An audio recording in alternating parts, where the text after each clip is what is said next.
The sun has left and forgotten me.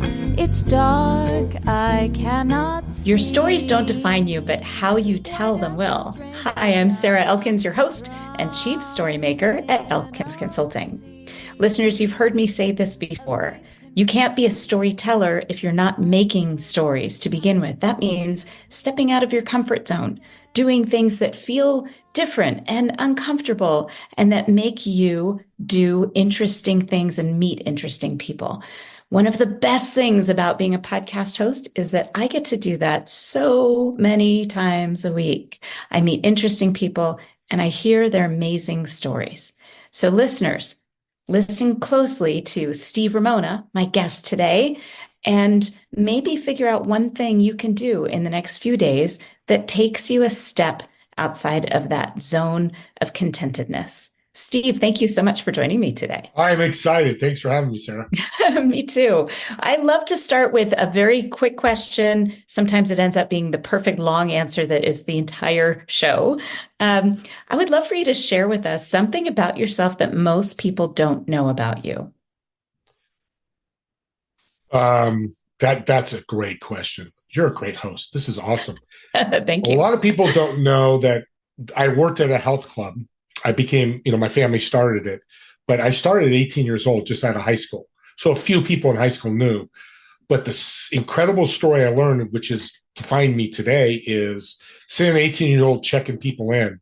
And if you don't, we used to teach our staff, remember people's names. Well, I don't remember 10,000, 5,000 people coming in. Well, cheat and look at the computer monitor as they scan their card, go, hey, Sarah, welcome to the club. Have a great workout.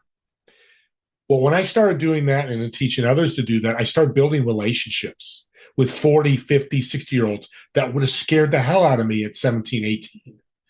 But they were coming to me, hey, Steve, how was your weekend? How was your trip? What are you doing new? Like a friend, they became friends. But what they also did is brought me value and resources. And one of those stories is Tony, the financial advisor, dealing with millions of dollars. And this is in 1980, 79. So a long time ago, which was a lot of money back then. And he gave me a book, and it's called The Wealthy Barber. And he said, Steve, do me a favor, read this book, and I'll get back to you next week. And I did. The next week comes in, and Tony walks in, hey, kid. He called me kid. Hey, kid. Guess because I was. And he said, did you read the book? I said, yes. He goes, okay, good. Most people don't. What did you learn? Take 10% of my income, put it in some account and financial vehicle. Don't touch it. Good, kid. Thumbs up. Does his workout. Well, 10 years go by and he's left the club. He was older and, we still stayed in touch. Mm-hmm. So I had this premonition to go look at that account. I had $60,000 in that account, taking 10% of my income as an 18-year-old, 19-year-old. Right. And I'm like, I was like won the lottery. I'm like 60,000. I know, it seems like so much money. It does. Now you're like, oh, everybody's got that. Well, no. I know better than that. Yeah, I live true. in Montana. So. Oh, there you go. So I called him. Hey, I want to give you an update. He goes, that's awesome, Steve. I said, hey, can I send you $1,000? That was your job? He goes, no. I said, why not? He goes, here's why. And the most important thing I want you to understand, Steve, is when you read the book and took action, my universe changed. Maybe one of those billionaires or multimillionaires came to my company or my world because you took action and listened to me. I don't need the money. You've already paid it back 10 times.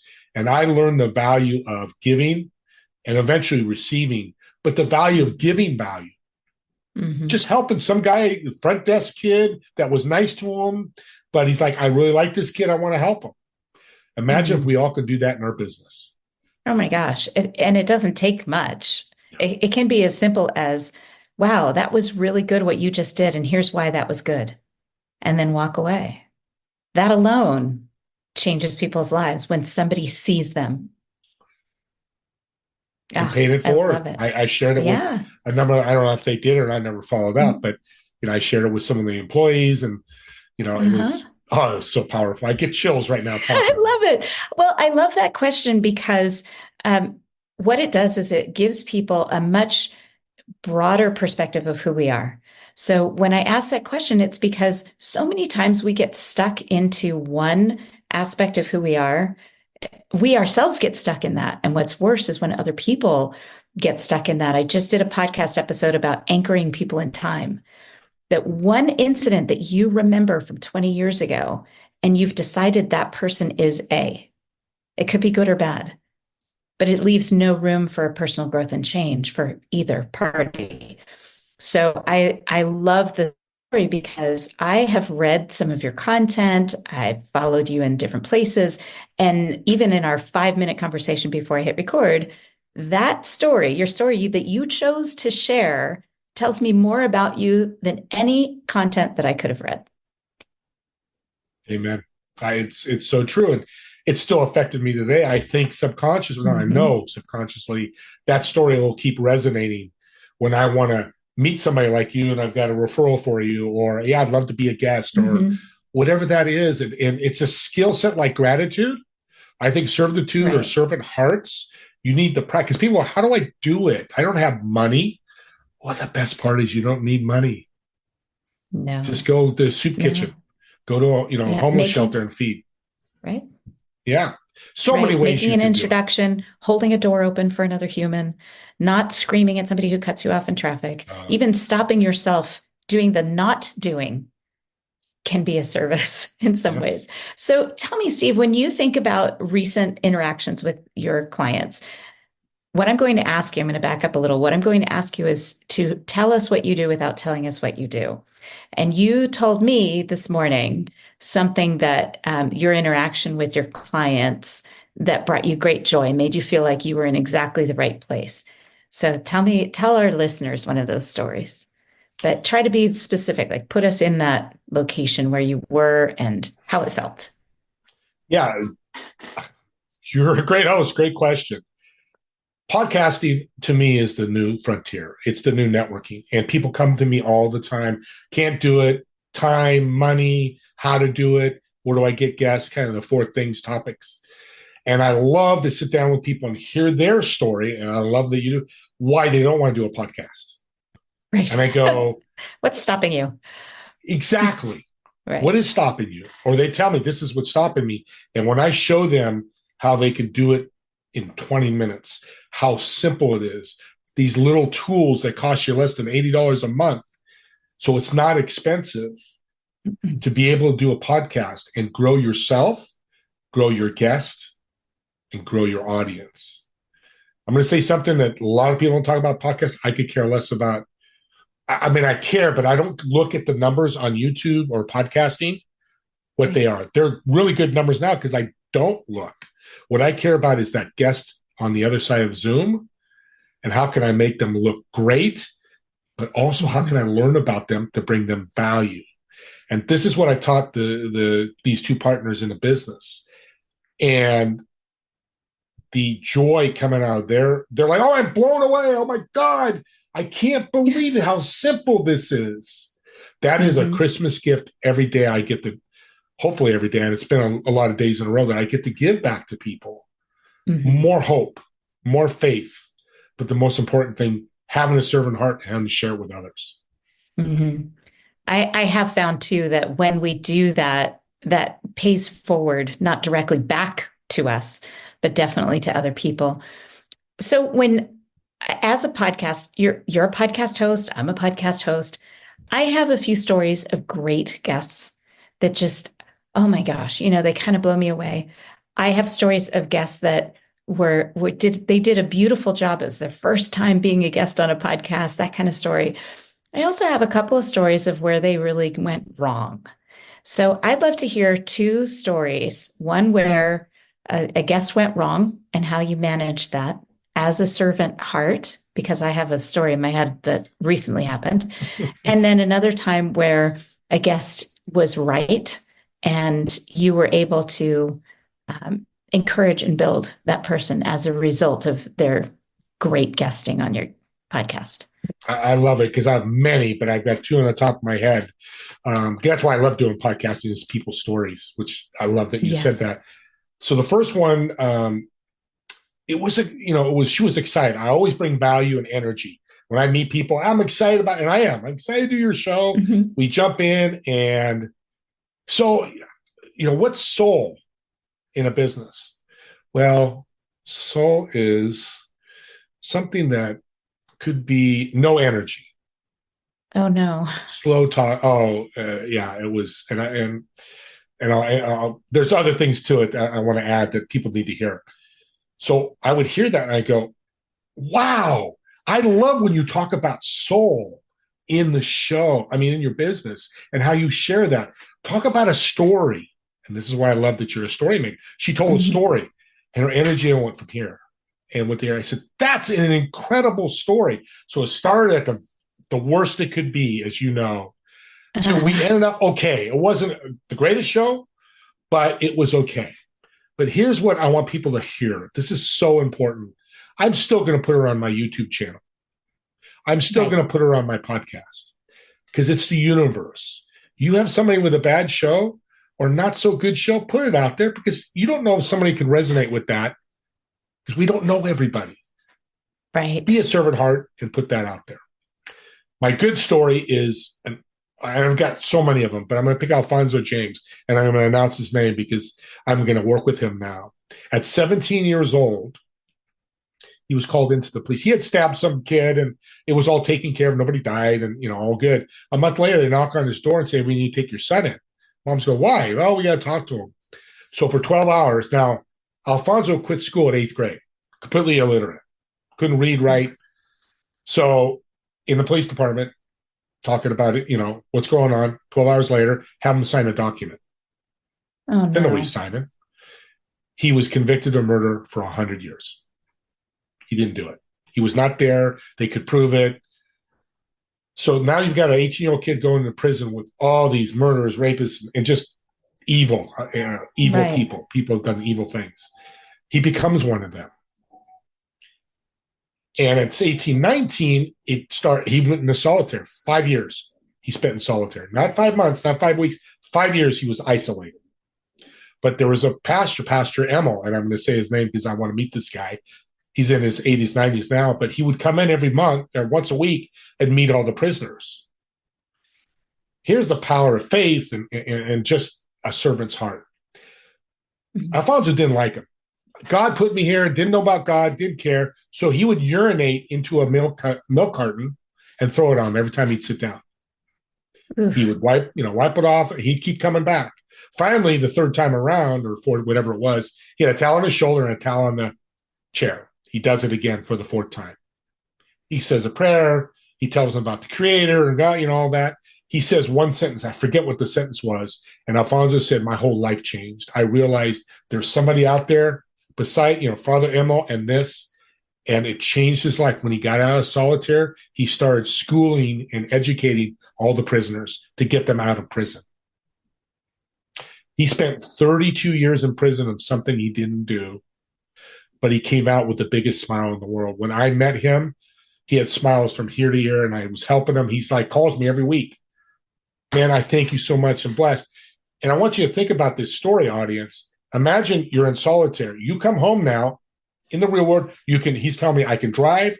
I could drive to the lake. I sleep in my own bed now. I can be with my partner, Terry. We can enjoy life together. The simplest things. We want to not forget that. And now he's actually, I think it's this weekend, he's speaking in New Orleans to a number of prisoners that have been wrongly convicted and tell his story. And wow. I don't want to cry. I'm getting very emotional because he's such a beautiful man. And unfortunately, he went through something, but you know what? He smiles every day. He's happy every day. He went through one of the worst situations you could go through, and he's happy. So I just... Because he chooses it. That is, I love that. And it's such a difference between these two podcast guests. And I'd like to come back to this when you share a podcast episode. I have shared episodes that I didn't love. I didn't feel like they weren't, I wasn't the audience for them. The topic or the way that the person was sharing stories, it just didn't resonate with me. But I shared it because I knew it would resonate with somebody. So I love that. This is why I have over 300 episodes out there, is for that reason. I have to say, though, there was one guest that I listened to the episode. I didn't love it while we were recording it, but I wasn't sure why. But when I listened to it, I realized I can't share this because it doesn't make him look good. And my guest is my priority. So I actually had to write very gently with a servant's heart an email to explain why I wasn't going to publish it. And I sent him the link to it so he could listen to it and decide for himself.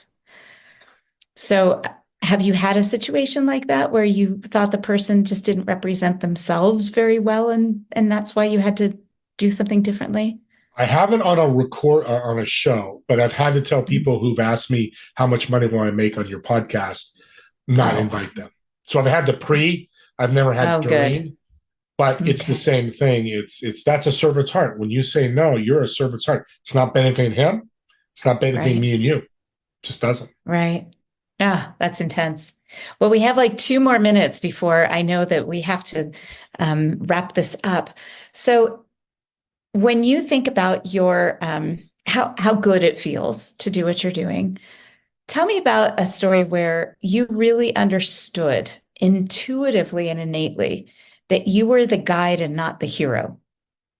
And this may be the story with Alfonso, and how you met. Like, what was that first conversation?